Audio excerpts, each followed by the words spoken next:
Hi hello my dear friends. 2 நாளாக நாங்கள் வந்து வாக்கிங் வரல. அதுக்கு என்ன காரணம்னா பெங்களூர் போயிட்டு நேற்று நைட்டு தான் வந்தேன். ஆனால் என்னுடைய வேலையை கரெக்டாக பண்ணணுன்றதுக்காக காலையில் மறுபடியும் வாக்கிங் வந்துட்டேன். ஃப்ரெண்டு ஒருத்தர் கேட்டிருந்தார் எங்கள் கூட வாக்கிங் வரலாமான்னு. தாராளமாக வரலாம், கமெண்டில் கேட்டிருந்தார்.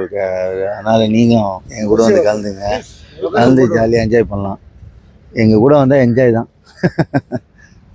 ஹாய் ஃப்ரெண்ட்ஸ், 2 நாளாக எங்கள் டீம் ஆளுங்க வந்து எங்களை ஏமாற்றிட்டு பெங்களூர் போயிட்டாங்க.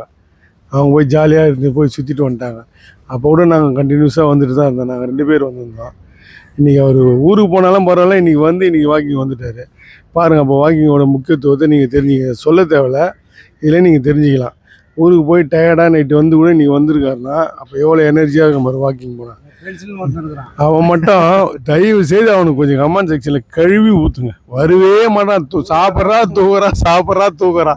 கொஞ்சம் அவளை மட்டும் வர சொல்லிக்கிறீங்க ப்ளீஸ்.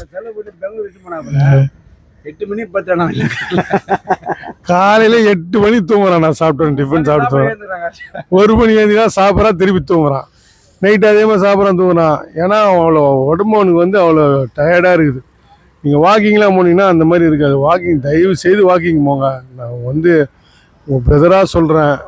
ஏன்னா இத்தனை வாட்டி சொல்கிறேன்னு உங்களுக்கு புரியல. நீங்கள் போய் பாருங்கள், அதோட எஃபெக்ட் நல்லா இருக்கும். தயவு செய்து போங்க, என்ஜாய் பண்ணுங்கள். Have a nice day. Bye. Thank you. Good திட்டி